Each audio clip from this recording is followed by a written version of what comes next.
Nesta manhã, eu quero louvar a Deus por mais uma oportunidade que Ele nos dá de podermos celebrar a ceia do Senhor.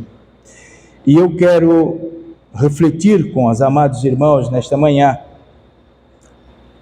sobre o tema Jesus, a nossa pedra angular. Te convido a abrir comigo a sua Bíblia no Evangelho de Lucas, capítulo 20. Evangelho de Lucas, capítulo 20, a partir do versículo 9. A partir do versículo 9. Diz assim a palavra do Senhor. Em seguida, Jesus se voltou para o povo e contou a seguinte parábola. Um homem plantou um vinhedo e arrendou a alguns lavradores. Depois partiu para um lugar distante, onde passou um longo tempo. Na época da colheita da uva, enviou um dos seus servos para receber a sua parte da produção. Os lavradores atacaram o servo, espancaram e o mandaram de volta de mãos vazias. Então o dono da propriedade enviou outro servo, mas eles também o insultaram, o espancaram e o mandaram de volta de mãos vazias. Enviou ainda um terceiro, e eles o feriram e o expulsaram do vinhedo. Que farei? Disse o dono do vinhedo. Já sei, enviarei meu filho amado, certamente eles o respeitarão. No entanto, quando os lavradores viram o filho, disseram uns aos outros: aí vem o herdeiro da propriedade. Vamos matá-lo e tomar posse desta terra. Então, o arrastaram para fora do vinhedo e o mataram. O que vocês acham que o dono do vinhedo fará com eles? Perguntou Jesus. Ele virá, matará os lavradores e arrendará o vinhedo ao outro. Que isso jamais aconteça, disseram os que o ouviam. Jesus olhou para eles e perguntou: então, o que significa esta passagem das Escrituras? A pedra que os construtores rejeitaram se tornou a pedra angular. Quem tropeçar nesta pedra será despedaçado, e aquele sobre quem ela cair será reduzido a pó. Os mestres da lei e os principais sacerdotes queriam prender Jesus ali mesmo, pois perceberam que eles eram os lavradores maus a quem Jesus se referia.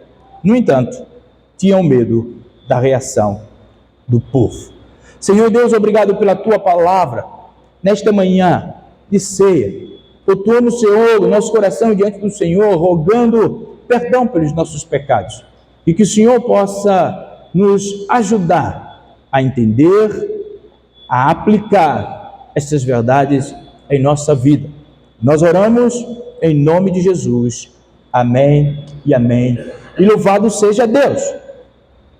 Irmãos, esta parábola, ela relata mais que uma vez, ela é relatada mais de uma vez pelos evangelhos, Mateus, Marcos e Lucas. Todos relatam em detalhe esta parábola. E eu posso concluir que a repetição desta parábola é suficiente para ressaltar a importância do seu conteúdo para as nossas vidas. Sabe que durante séculos Deus chamou o povo de Israel, chamou os da antiga aliança para que eles parassem de confiar em deuses ao seu redor. E em vez disso, de confiarem em deuses que não eram Deus, eles pusessem a sua fé, a sua confiança nele, pois ele é a rocha fiel em todos os seus caminhos. Ele é aquele que é abrigo aos necessitados. Para isso, Deus ele usa, por meio de Moisés, essa pequena advertência, quando ele diz, em Deuteronômio capítulo 23, ou 32, versículo 13 e 4. Diz o Senhor, diz Moisés, proclamai o nome do Senhor, exaltemos o nosso Deus, ele é a rocha, as suas obras são perfeitas, tudo que ele faz é certo, é um Deus fiel, nunca erra, é justo e verdadeiro. Meu irmão, certo que este mandamento é uma advertência contra a idolatria e em favor da adoração ao único Senhor, justo e verdadeiro Deus. Isto era o requisito básico para a antiga aliança. Tanto assim que próprio Senhor escreve, ele fala através de Moisés, Êxodo 21 a 3, eu sou o Senhor seu Deus, que o libertou da terra do Egito. Onde vocês eram escravos, não tenham outros deuses além de mim. A preocupação do nosso Deus com o povo da antiga aliança é que eles entendessem que só o Senhor era Deus e que a dinâmica da nossa vida precisa estar fundamentada na proposta de Deus para nós. Mas o povo, apesar destes incessantes avisos, eles simplesmente desobedeceram. Eles falharam no cumprimento. Embora Deus tenha enviado tantos profetas, o povo simplesmente amou mais o mundo, mais a escuridão do que a Deus. A maioria deles não abriram mão da idolatria. E isso fez com que a desobediência tornou-se cada dia mais grave no meio do povo. E Deus não tivera outra escolha senão cumprir toda a sua promessa a despeito da desobediência do povo. Deus falou ao povo: vocês abram mão da idolatria, seguem-me, pois eu sou o único Senhor. E se não assim fizessem, haveriam de ir a exílio. E foi o que aconteceu no final das contas. O povo foi ao exílio porque não foram fiéis ao Senhor. Meu irmão, minha amada irmã, as nossas escolhas são facultativas e livres.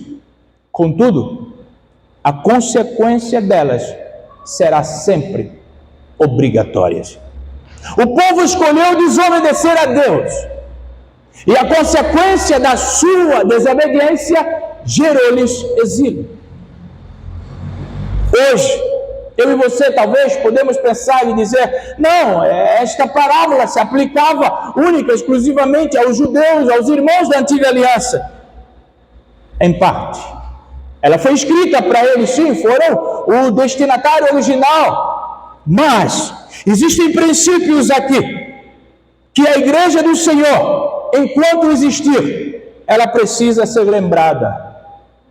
Existem princípios aqui e implicações a despeito que nós, enquanto igreja do Senhor, que nesta manhã somos lembrados do sacrifício de Jesus, nós precisamos aplicá-los em nossa vida. A primeira verdade que nós podemos extrair desse texto, o versículo 9 ao versículo 15, fala-nos que o homem, ele é profundamente corrupto quanto à sua natureza. O homem é profundamente corrupto quanto à sua natureza. Certo é, meu irmão, que a conduta dos lavradores ímpios é uma ilustração vívida da maneira como os homens lidam com Deus. Certo é que os judeus eles tinham privilégios que outros povos não tinham. Deus continuamente os avisavam da necessidade de abandonar a idolatria e de viver para Ele. Deus ensinava-os que precisavam estar submissos à sua autoridade, mas eles se rebelaram à legítima autoridade de Deus, recusando-o, prestando-lhe culto, rejeitando os conselhos dos profetas, e por fim, eles crucificaram Jesus. Este é o retrato dessa história.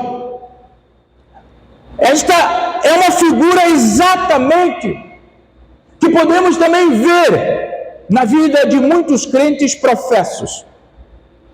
Embora tendo sido chamado das trevas para a luz, das trevas da sua incredulidade, pela infinita misericórdia de Deus, poucos, e uns poucos eu digo em pena,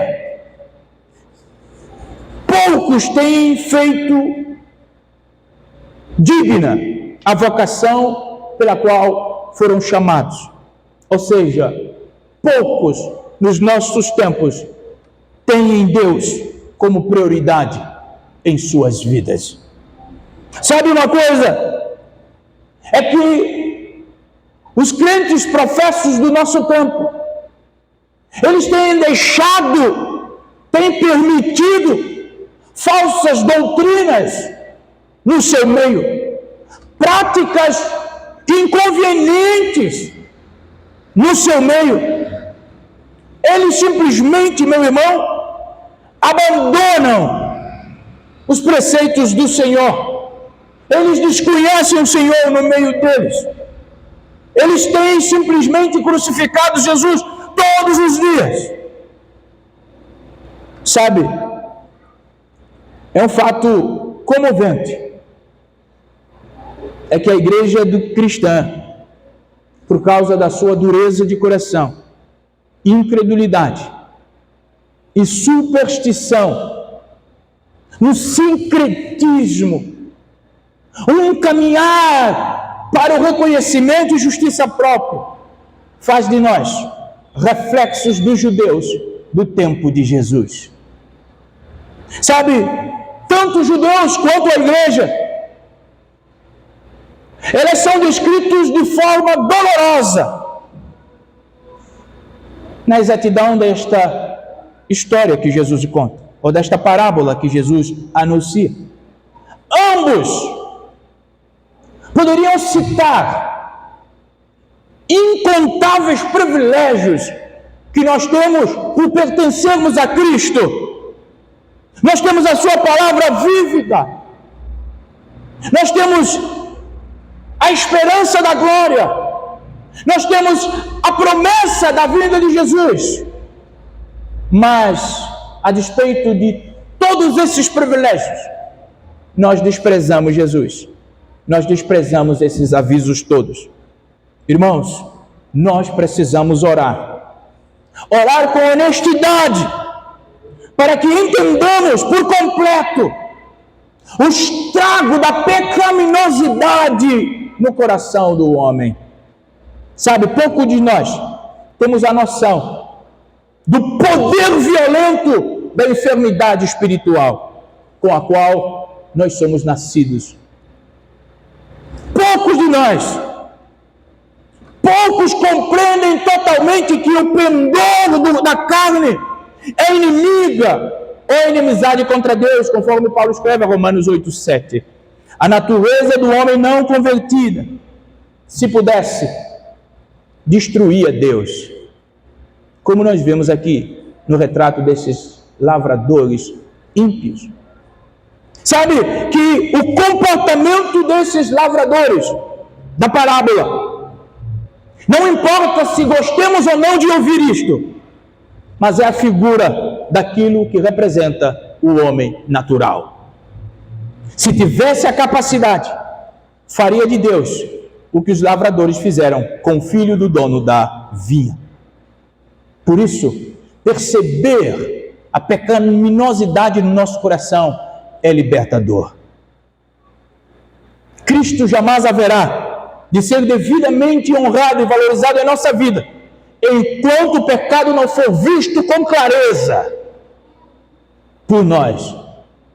Enquanto nós não olharmos para nós, enquanto pecadores miseráveis e que necessitam da graça de Deus, de forma clara, límpida, enquanto nós não pararmos diante deste sacrifício de Jesus, desta memória de Cristo, e celebrarmos com quebrantamento e intencionalidade, jamais Cristo haverá de ser visto em nossas vidas.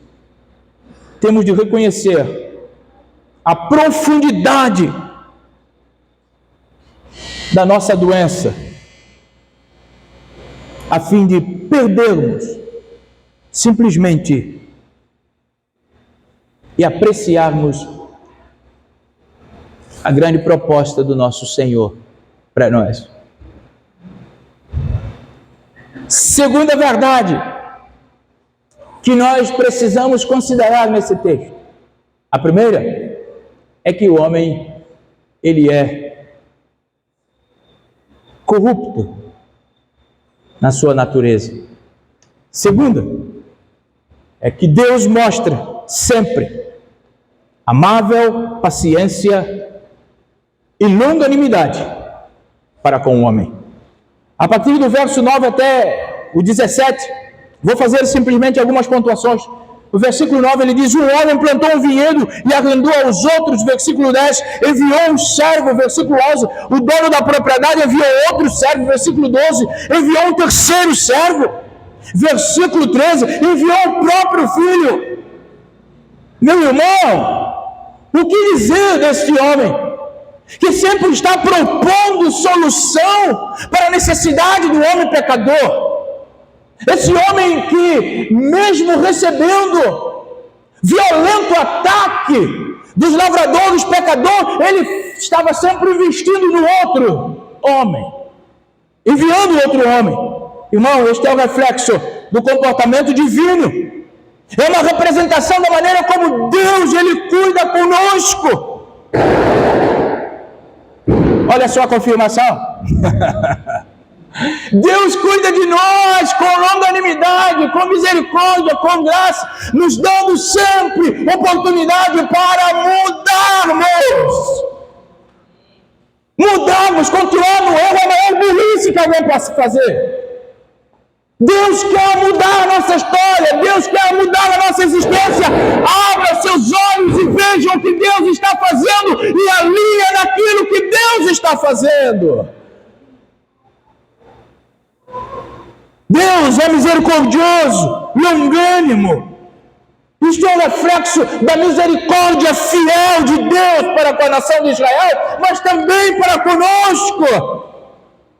Deus usava, meu irmão, nos tempos da antiga aliança, profetas atrás de profetas, para dizer para o povo: eu quero que vocês mudem de vida, porque a minha proposta é paz e prosperidade, descanso da alma e do coração de vocês. Mas eles fizeram orelha de mercador. Vocês têm essa expressão aqui? Sabe o que é a orelha do mercador? Não tem expressão? Pronto. Pastor também, é a cultura. Orelha de mercador é aquelas orelhinhas grandonas que você vira e tapa assim, ó, para não ouvir o que os outros estão falando. Hoje nós não oramos, nós não usamos a orelha, mas muitos usam essa orelha de mercador interiormente. Você fala, e a pessoa está te olhando, mas não está te ouvindo, porque ela já te rejeitou. É isso que acontecia com o povo de Israel. Rejeitaram Deus. Os profetas viam, falavam. Deus não cansava de enviar. Mas sabe o que eles faziam? Não queremos ouvir. Nós queremos idolatria. Nós queremos satisfação própria.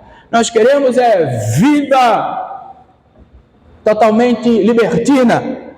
Meu irmão, o que nós precisamos saber é que Deus quer sempre o nosso melhor. Não permita a você mesmo viver longe da proposta de Deus para a sua vida. Sabe que, apesar dos insultos, das injúrias lançadas contra os profetas, Deus no final de tudo envia Jesus. Apesar dos insultos, das injúrias que aqueles servos daquele Senhor, eles levaram a ele todas as vezes que ele mandava até os lavradores, ele sempre mandava um outro. Ele mandava um outro. Meu irmão, esta é a figura exata. Esta é a figura exata de como Deus lida conosco, como Deus lida com o cristianismo. Durante séculos, Deus tem suportado atitudes erradas de muitos. Durante tempo, Deus tem simplesmente suportado as injúrias de muitos. Deus tem suportado insultos de muitos. Repetidas vezes, Deus tem sido afrontado. Deus tem sido afrontado por meio de falsas doutrinas das igrejas, superstições na igreja, desprezo da palavra na igreja. Deus tem suportado tudo isso, porque Ele quer que o homem se salve. Mas isso não terminará assim. Alguém disse, o nosso tempo hoje, nós queremos viver simplesmente a maneira do Cristo que veio. O Cristo que veio mostrou misericórdia.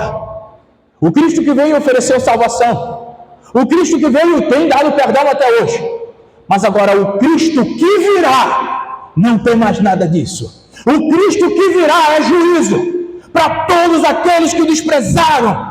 Cristo que virá é o juízo para todos aqueles que vivem uma vida promíscua. Cristo que virá é juízo para todos aqueles que desvalorizaram o sacrifício de Jesus. Por isso, meu irmão, cuidado com a forma que você vive, achando que o Cristo que veio é o mesmo que virá.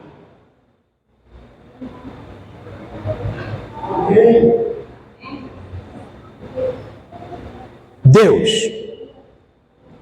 ainda não destruiu os falsos mestres dos nossos tempos, porque Pedro diz que ele está dando ainda misericórdia. Ele quer que os homens se consertem. Ele quer que os homens se salvem.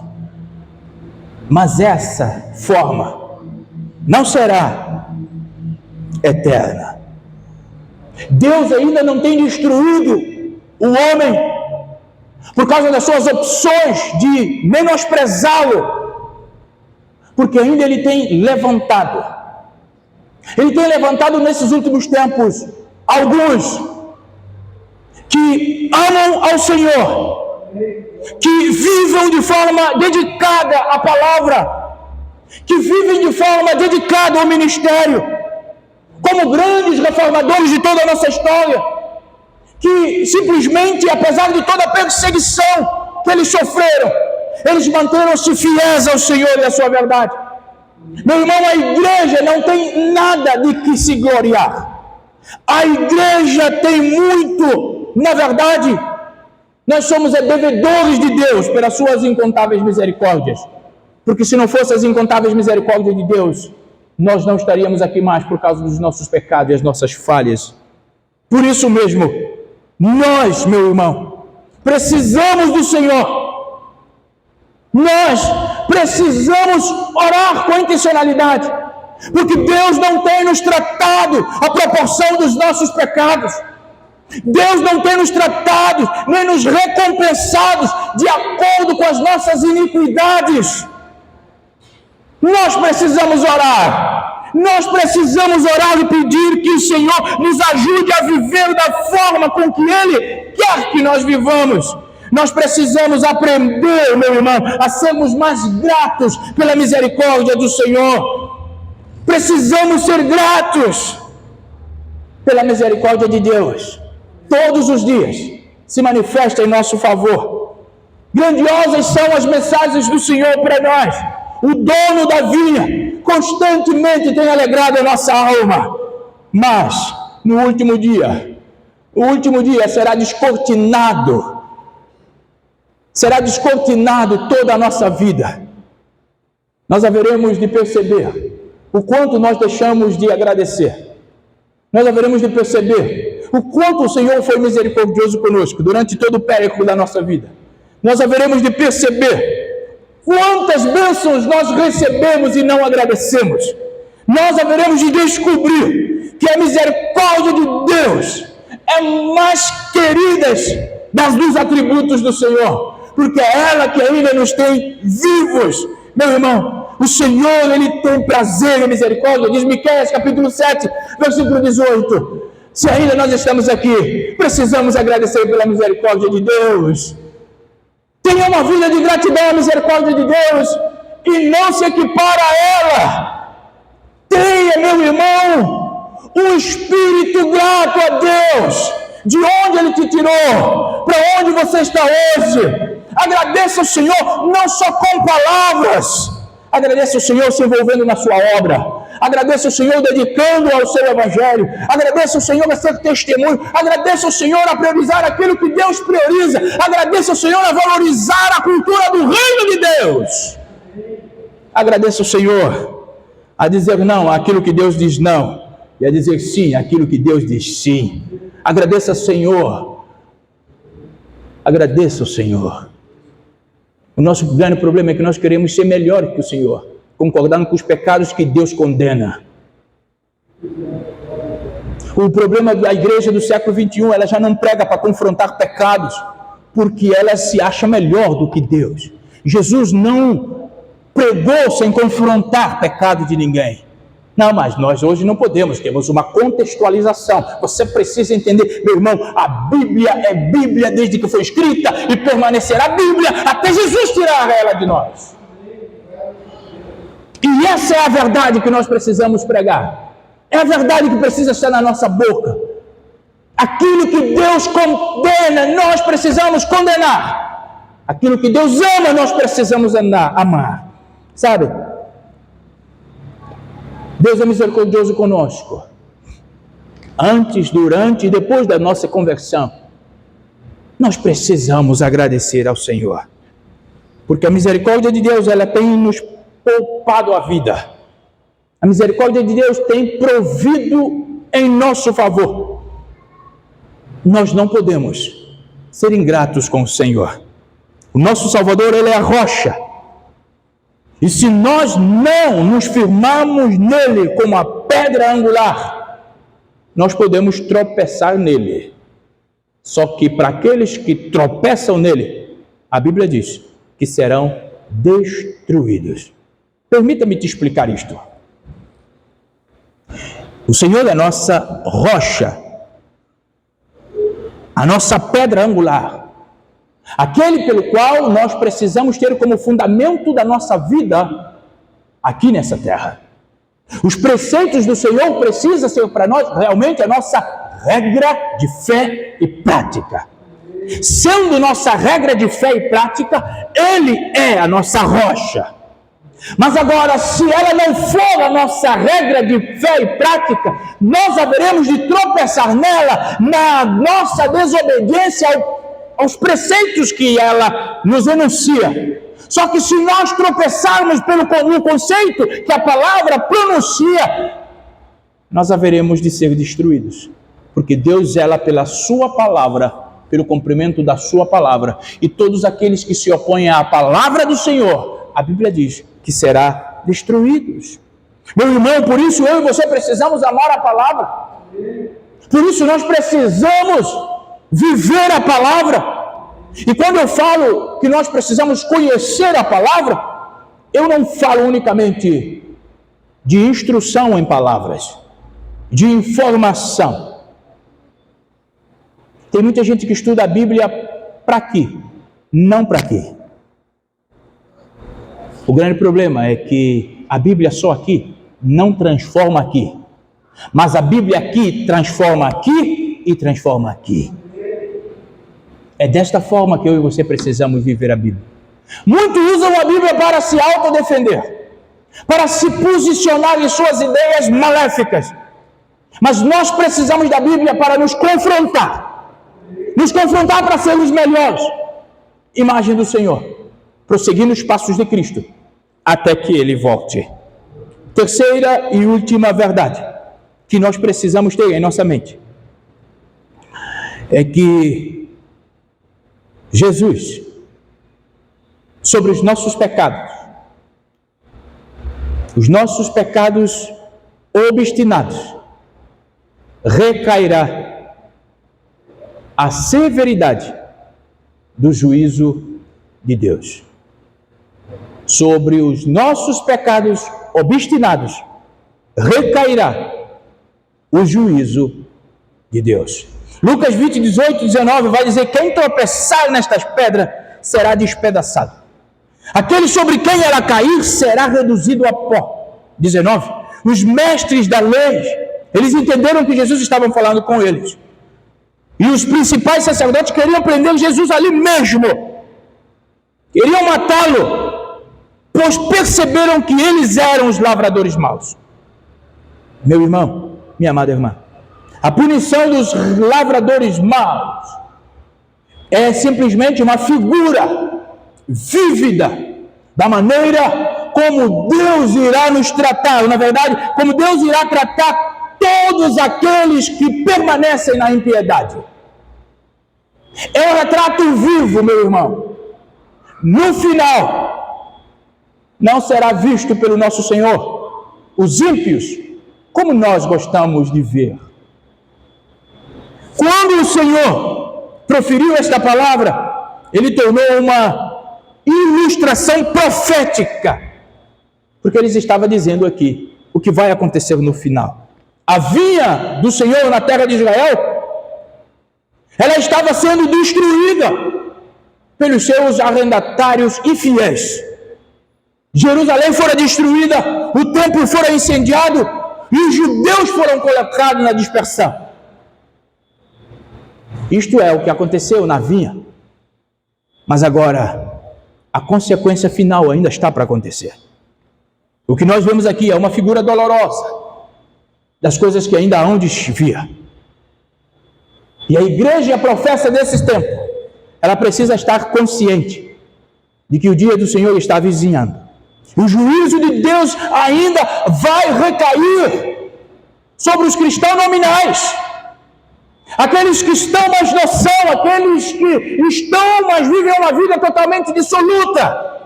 O juízo de Deus cairão também sobre os incrédulos. Paulo, ele nos avisa isso, bastante importante. Romanos 11, 22, Paulo diz: considerai, pois, a bondade e a severidade de Deus, para com que os que caíram, a severidade, mas para contigo, a bondade de Deus, se nela permaneceres. De outra forma, também tu serás cortado. Meu irmão, Deus não brinca com o seu propósito para a sua igreja. Ele está dizendo para os ímpios a severidade, mas para a igreja fiel a bondade. Mas a bondade será para aqueles que perseverarem até o fim. Nesses dias, Deus estará fazendo limpeza em sua igreja. O mundo já está vendo o agir de Deus. Deus estará fazendo limpeza no meio do povo que Ele quer resgatar. Aonde seremos apanhados? Jamais nós podemos confrontar a ideia de Deus. Não. A ideia da redenção e da salvação é de Deus, não é do homem. Por isso Ele vai cumprir tudo na íntegra, como Ele, desde a eternidade, planejou. Por vezes, nós nos fiamos em que Deus é compassivo em que Deus é simplesmente, a sua compaixão é infinita, mas a Escritura diz que Deus também é fogo consumidor. Hebreus 12, 29.